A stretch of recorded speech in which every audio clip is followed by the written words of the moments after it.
George. Oh, what George a great was a great character. Great character. He was just so good, dude. Yeah. The moment when you have the reveal, like they're going up to the king, and then they start doing yoga or whatever. That was just funny. Just great stuff.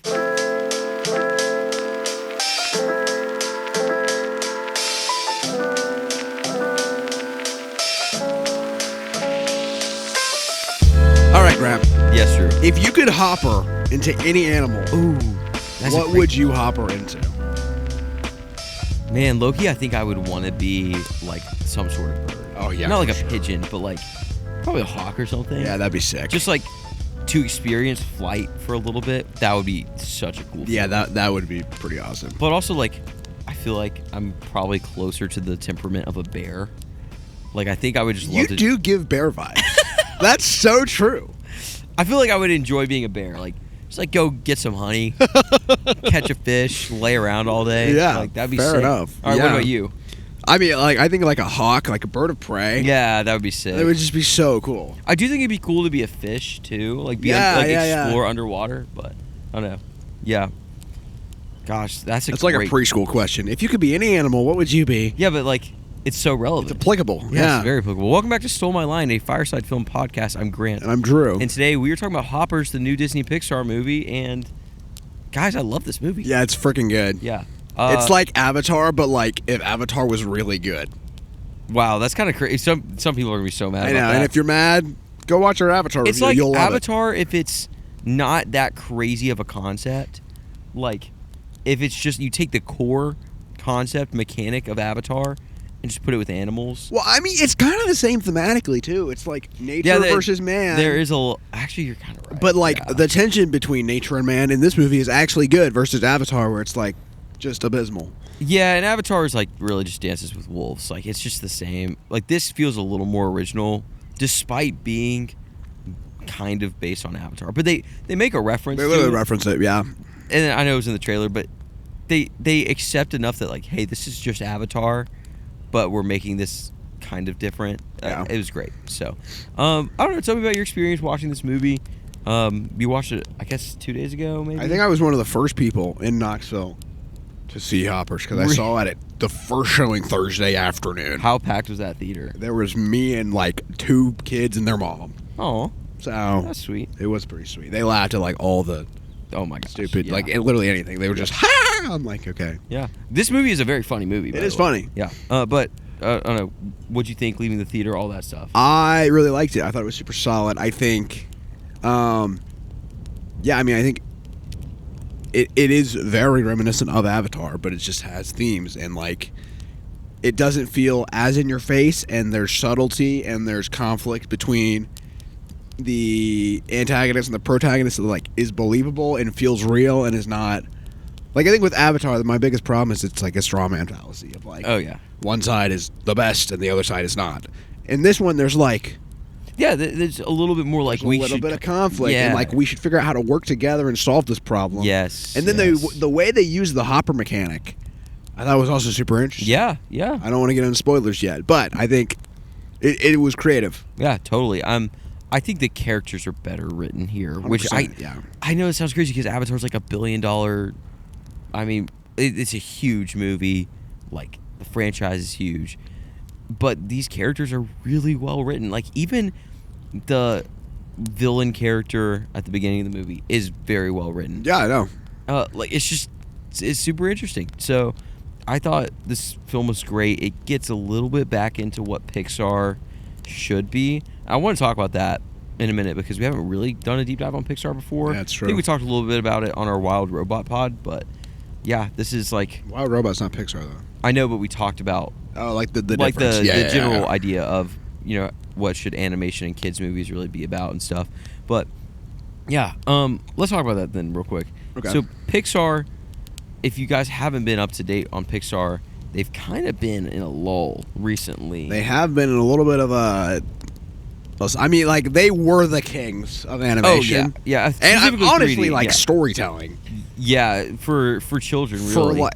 Well, I'm willing to say storytelling. Yeah, period. It was pretty like banger after banger like, for Toy Story, 10 years. Like they just put out classic after classic, Yeah. and then I would say post Inside Out 1. I say Inside Out, yeah, because I guess Inside Out came out after Up. Up was pretty strong. Yeah. But they had some decent stuff come out. Like Toy Story 4 is pretty good. Yeah. Soul is okay. I'm trying to think. Onward is underrated. I was about to say Chris Pratt and Tom Onward Holland. is actually pretty good. Yeah. Don't like expect the world from it. But then they started to get a little bit into this weird sequel game, which they're still kind of in, and I don't love it. Toy Story 5 is coming out this summer. Yeah, and Incredibles 2 is pretty good. Like their sequels that they're making are not bad, but it felt a little bit like they're just going for a little bit of the cash grab. Yeah. Which studio has to make money, so I understand. And they still did put out original stuff. Like Luca was original, and I actually kind of liked Luca. Like I thought it was pretty good. I haven't seen Elio. I did watch Turning Red. It was fine. Some people really hate on it. It's fine. Like it's not great, but it's a decent movie. But then they like made the Lightyear prequel, and that was kind of bombed a little bit. At least I don't know. People didn't really like that one. So wow, you're up to date on your Pixar. Yeah, I know, but Pixar is in this really weird state of I think people want good original movies. Yeah. And also, there's other players now, like DreamWorks. Yeah, Sony's in the mix. Sony's in the mix. DreamWorks, like, and also there's smaller, like Flow won Best Animated Feature a few years back. Right. Yep. So, I mean, there's still some great stop motion being made.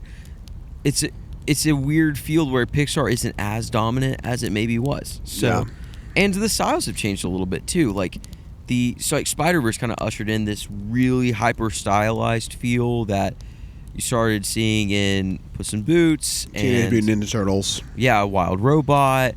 You're starting to see it become a little more prominent, and then there's still like Illumination making the Minions movies which they're on like honestly Minions I don't blame them. They make money every time. Like why would you not crank one out? But they're still making those, I guess. So.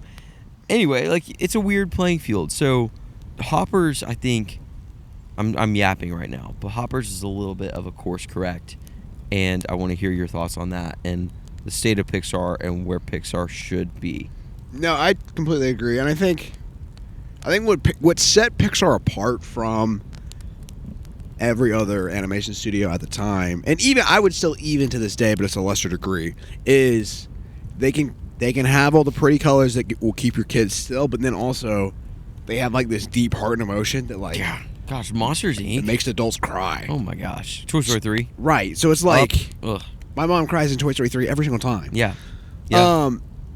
So I think Pixar kind of stumbled in blending heart and I don't know what the word is, but like the color and just the things that kids like. Yeah.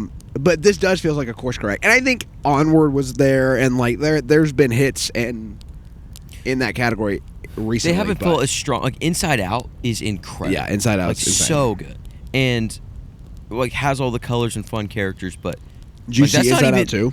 What? Did you see Inside Out too? And it was okay. Like it was fine. I didn't love it, but it was a decent entry. Yeah. But Inside Out 1, I mean, the story honestly like wasn't really even a kid's story. No, it's not. It's very much about growing up and all this stuff, which the second one is too. But, I mean, it's kind of a story for adults, which is where Pixar has really had its best moments of a story that is for kids, but it's really packaged for as adults. a kid's movie. Yeah. So, I don't know. I think Hoppers is a little bit of a course correct.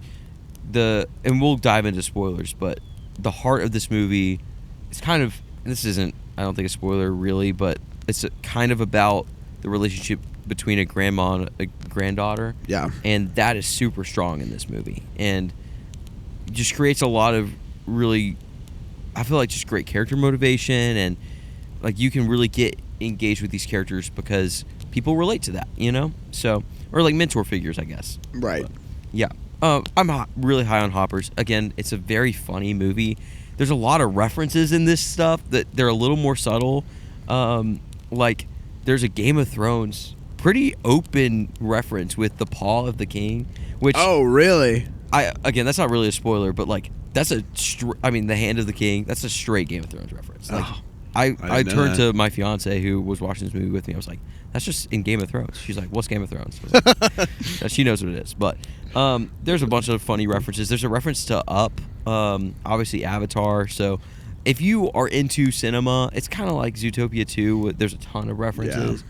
Not as overt, but there's great stuff in there if you like a little bit of meta humor. So, yeah. But I think it's definitely worth a watch. Yeah. For all ages. Yeah. Go see Hoppers. One last thing. I know we kind of touched on style and how it's changed in Spider-Verse. The hyper-stylized comic booky thing is popular right now. Pixar's still doing their thing. That's true. And what do you think about that? Like, are you tired of that style of 3D animation, or do you think it still has its place in Hollywood? What do you think? I mean, I think it definitely has its place. I think at the end of the day, storytelling matters. But I think it's interesting because Pixar kind of invented this. And everybody had their cheap copy. And everyone had their cheap copy. And now Sony's kind of gone and done the Spider-Verse thing. Mm-hmm. And now everyone's copying them. But Pixar's staying the same. Which so I don't kind of respect. I mean, they were pioneers. Right. Like, I respect the fact that they're sticking to their guns and, like, we created this. This is ours. Yeah. And we're going to own it. Yeah, totally. I agree. Yeah. So, yeah. All right. Well, let's, if you don't have anything else you want to talk about, let's rate this movie. So before we dive into spoilers, we're going to rate what we think about this movie. Before we do that, if you haven't subscribed to our podcast, please do. We love to keep reviewing movies, and share it if you like what we do here, and also hit that follow on any of the podcast platforms you listen to us on. Whatever you're listening to us on, follow us. We discovered that you can listen to us on Audible, I think, and we're everywhere. So if you're an Audible listener, shout out. There's shout maybe out to like you. 4 of you, but shout out. So, yeah, but all right, rating. I think I left the theater and I knew what I wanted to rate this. I think I know what you're going to say. No, you go first, though. I'm going to say, well, here's what I think you're going to say. I think you're going to say buy it on Blu-ray because you love it and you want to have it for your kids. Yeah. I mean, I completely agree. Now, I say all that, which buy it on Blu-ray is like our highest praise, quote unquote. Yeah. Go watch this movie in theaters with your family. For sure. Like, super family friendly, great story, very funny, short. It's like an hour 45. It's not super long. So there's great stuff in there. Go watch it in theaters, but also this is one of those that if you're into physical media, which I think everybody should be, go buy that on Blu-ray because it's a great entry here in the Pixar world. Yeah, anything else you want to say? There was. I mean, do you know the Pixar theory? Well, this is kind of spoilery. Oh, like the universe? Yeah. It's all connected universe thing? I guess this is is this the reference to Up you were talking about? Yeah, there was an Up reference where, okay, wait. Let's give our spoiler warning really quick. Sorry, we lost that. Yeah, that was kind of if you haven't seen train. Hoppers and you care about spoilers, go watch Hoppers. But I don't think we're going to ruin the movie for you. If you know this one piece of information. But yeah, so, sorry, keep going. But the doctor is like, I want to work on more technology. Was like, I want to make a collar that dogs can talk out of. And you're like, holy crap. Yeah, I saw that. It was like on the chalkboard or whatever. I was like, wait, that's an Up reference. And I said that to my fiance too. And the more and more time goes by, I do think that they are intentionally connecting this. They have kind to of just be. like They a have joking to way. be. I don't think they're gonna like.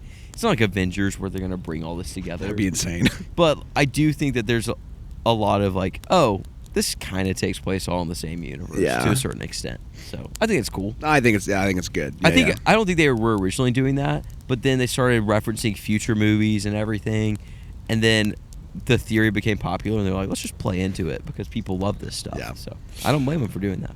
But all right, spoiler talk. We've kind of touched on a few things, but I want to hear just your thoughts on the story, on the characters, on some of the moments that surprised you, because there were a few moments in this movie that was like, wow, did not see that coming. Really? Yeah. Wait, like what? All right, well, I'm just going to say it. When Meryl Streep, the queen butterfly, just gets smushed. That was crazy. I did not expect that. Yeah. And I was like, oh my god. You're like, no way. Yeah. And it was super hilarious and shocking, but like in a great way. It wasn't like, it's this moment that you think, oh, this is the new big bad that they're introducing, and then she just gets smushed. Yeah, she did kind of like rule the room and then just gets crushed. It's great. It's hilarious and totally like plays. It's a great subversion, I would say. That, and then when the shark is getting carried by birds. That was so funny, dude. Hilarious. Super creative. And I think that's what I want to say about the story is, even though it's a little bit of an Avatar reskin or just like a general Pixar movie, I still think it's super creative. 100%. I totally agree. Super well written. Yeah. I know people are gonna say, "Oh, it's a kids movie. It's not that deep," but honestly, you can tell the difference between a movie like this and like, no offense, but Despicable Me 4 or Hotel Transylvania 3. Like, there's a difference, you know. So, but tell me more about what you think. Any moments that stuck out to you? I think the biggest moment that stuck out to me is what's John Hamm character? The mayor. The mayor. Oh gosh, I can't remember his name. But the mayor and Mabel, and just like their dynamic, I thought was super interesting. Oh, great. Yeah, it was and great. I mean, I liked that the mayor didn't have a redemption arc, but like the theme of the movie that George says in the beginning is like basically everybody has a good side, and I just like how that was threaded through and played out to whereas like Mabel was assuming the worst of the mayor, and the mayor wasn't making all the right decisions, but like it's framed as like he maybe cut some corners that he shouldn't have and everything, but also at the same time so did Mabel. So exactly. Like, she didn't do everything right either. So I mean, I thought that dynamic was super interesting. I thought it was really well written, and then the Hopper mechanic. I think the mayor being hoppered. Yes. And then the caterpillar. Yes. Which is Titus. Yes, Titus. Oh, there you go. I mean, I thought he was a great villain. Yeah. And I like, too, that there was a little bit of a moment, which then it's subverted, but she's like, Mabel kind of comes to Titus and is like, I'm sorry I killed your mother. And there's like kind of a moment where it's like, yeah, that hurt him. But then he's like, I still want to like smush everybody. He's like, I'm trying to... But like, there's enough there that there's enough depth that it's a well-written villain. So. Yeah. But he's also kind of a bratty kid. Yeah. Yeah. I thought the sacrifice at the end where they destroyed the dam was also good. Yes. Yeah. And it's one of those things of like, yeah, you have to work together and make sacrifices, and both sides do that. And I think the ending was really, really sweet of, you know, the mayor's still going to build and improve his city because that's his job, and it's also what humans do. But also, like, here's the nature preserve. Like, we still want to protect this world that we're given and blessed to have. And so I loved that was like a theme, because there are people who are very much like, we should not, you know, we shouldn't build at all. We shouldn't go into nature at all. And there's people that say we should build and ruin nature at all costs. I'm like, no, if there's a middle ground. There's a happy medium here, where right? we can still expand, but also protect this world that we're given. So I liked that was the through line, and it wasn't like, kind of like what you said with the Avatar. It wasn't like, this side's bad, this side's good. Yeah. So, yeah, but what else? Anything else you want to talk about? George. Oh, what George a great was a great character. Great character. He was just so good, dude. Yeah. The moment when you have the reveal, like they're going up to the king, and then they start doing yoga or whatever. That was just funny. Just great stuff. I thought from a character design perspective, it was super interesting when you're hoppered that the beavers and all the animals look different. And then when Mabel gets like, when she's in the van, great filmmaking, and then like the beaver looks like with the super black eyes and just normal. I'm like, that's super cool. And yeah, like, and it makes for a lot of funny moments where like you don't realize that's how the mechanic works, and then she's like talking to the humans, and then it cuts and she's just making beaver noises. And that's funny. So I thought this movie was darker than I kind of expected. Really? I mean, in what ways? The mayor animatronic thing. Oh, it's kind of wasn't creepy. like creepy, but like low key, it was a little. It was if a little I creepy. was 7, I'd be like a little freaked out. Yeah. It was just creepy enough to kind of be scary, which Pixar's done before. That's true. Like, I mean, if you watch Incredibles, like Syndrome, Loki like kills people. Like that's kind of terrifying. Like there's stuff in there. So yeah, that's true. Pixar's allows themselves to lean into it a little bit, but yeah, I would agree. I think the last thing too, and we kind of touched on it, but the connection between the grandmother and granddaughter, right? Yeah, was just super strong throughout the whole movie. And for the first little bit of the movie, I'm like, bro, why does Mabel care so much about this little area? Like, there's still so much forest. All these animals have moved. Like, just like let it go. And then it flashes back to where she's like, protect this area. The grandma is, and I'm like, honestly, I can't even, like, yes, should she let it go? Maybe, but like, I don't blame her for not. Like, yeah, that this is really what she cares about. So, yeah, I just thought that was super well written, and to have the end of the movie be Mabel and George on the rock, and kind of that moment of that moment was really sweet. Yeah, more mentorship there. Like I just thought that was great. So. And then he gets the phone and it's like Beaver. Yeah, very just funny stuff. Yeah, I don't know. I don't really have much else. I don't want to go too deep on a kids movie, but it's really well made. So. Yeah, I think it is very good. Yeah.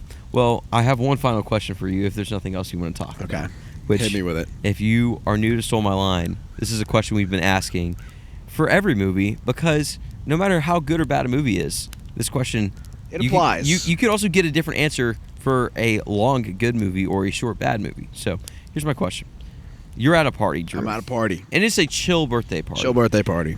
You walk in, you don't know a lot of people, and this movie is on the TV.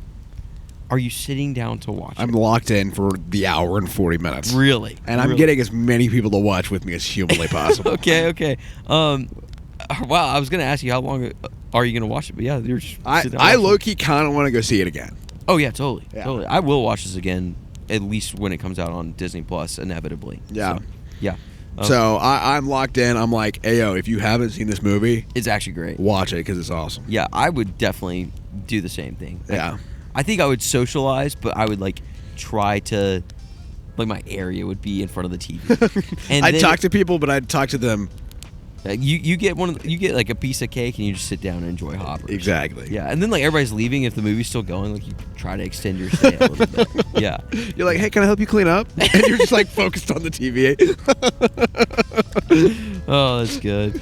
All right, well, that's it for this episode. Drew, what do we got coming up next? We got a gauntlet. March is about to be the craziest month of Stole My Line. In a good way. In the best way. Yes. We got a banger with reminders of him next week. We will go see the new Colleen Hoover movie. And hey, if you have a significant other and you're a male, which a good chunk of our audience is, we are going to review this from the perspective of should you take your girlfriend, significant other, whoever, to this movie.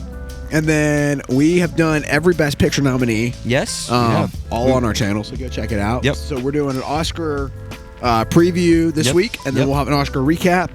And then we got Invincible, Daredevil, Project Hail Mary. I just hit my mic. It's okay. With the cup. It's all good. Invincible, Daredevil, Project Hail Mary are all dropping soon. All around the same time. So we'll keep up with Invincible and Daredevil, and then Project Hail Mary will be...